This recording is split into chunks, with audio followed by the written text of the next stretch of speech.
بسم اللہ الرحمن الرحیم۔ السلام علیکم۔ بخاری وائس میں خوش آمدید۔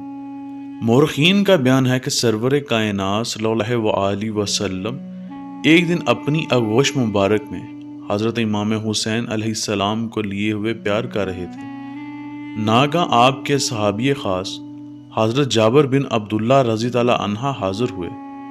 حضرت نے جابر کو دیکھ کر فرمایا، اے جابر، میرے اس فرزند کی نسل سے ایک بچہ پیدا ہوگا جو علم و حکمت سے بھرپور ہوگا۔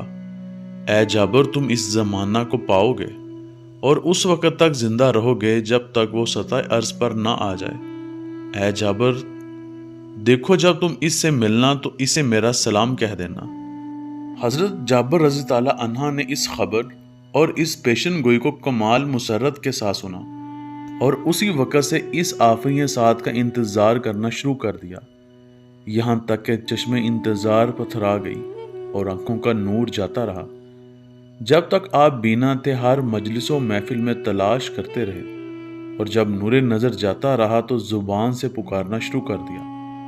آپ کی زبان پر جب ہر وقت امام محمد باقر کا نام رہنے لگا تو لوگ یہ کہنے لگے کہ جابر کا دماغ بڑھاپے کی وجہ سے خراب ہو گیا ہے، لیکن بہرحال وہ وقت آ ہی گیا کہ آپ پیغام احمدی اور سلام محمدی پہنچانے میں کامیاب ہو گئے۔ راوی کا بیان ہے کہ ہم جناب جابر کے پاس بیٹھے ہوئے تھے، اتنے میں امام زین العابدین تشریف لائے۔ آپ کے ہمراہ آپ کے فرزند امام محمد باقر بھی تھے۔ امام زین العابدین نے اپنے فرزند سے فرمایا کہ چچا جابر بن عبداللہ انصاری کے سر کا بوسہ دو۔ انہوں نے فوراً تمیل ارشاد کیا۔ حضرت جابر رضی اللہ عنہ نے ان کو اپنے سینے سے لگا لیا اور کہا کہ ابن رسول اللہ، آپ کو آپ کے جد نامدار حضرت محمد مصطفیٰ نے سلام فرمایا ہے۔ حضرت امام باقر نے کہا، اے چچا، ان پر اور تم پر میری طرف سے بھی سلام ہو۔ اس کے بعد حضرت جابر بن عبداللہ انصاری نے آپ سے شفاعت کے لیے ضمانت کی درخواست کی۔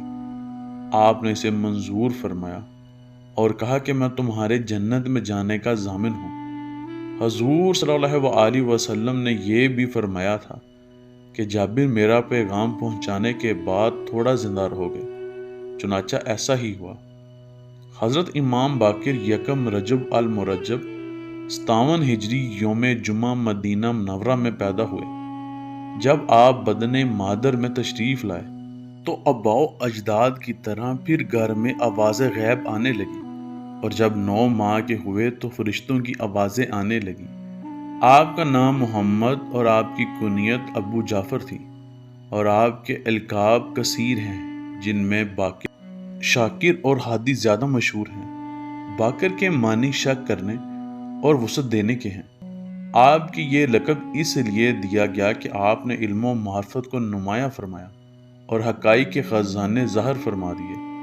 علامہ ابن جوزی کا کہنا ہے کہ کثرت سجود کی وجہ سے آپ کی پیشانی چوڑی تھی، اسی لیے آپ کو باقر کہا جاتا ہے۔ ایک اور وجہ یہ بھی ہے کہ جامعیت علمیہ کی وجہ سے آپ کو یہ لقب دیا گیا۔ علامہ نور اللہ شوستری کا کہنا ہے کہ حضرت محمد مصطفیٰ صلی اللہ علیہ وسلم نے فرمایا کہ امام محمد باقر علوم کو اس طرح شگافتہ کریں گے جس طرح زراعت کے لیے زمین شگافتہ کی جاتی ہے۔ اللہ مجھے اور آپ کو آسانیاں عطا کرے اور آسانیاں تقسیم کرنے کی توفیق عطا فرمائے، آمین۔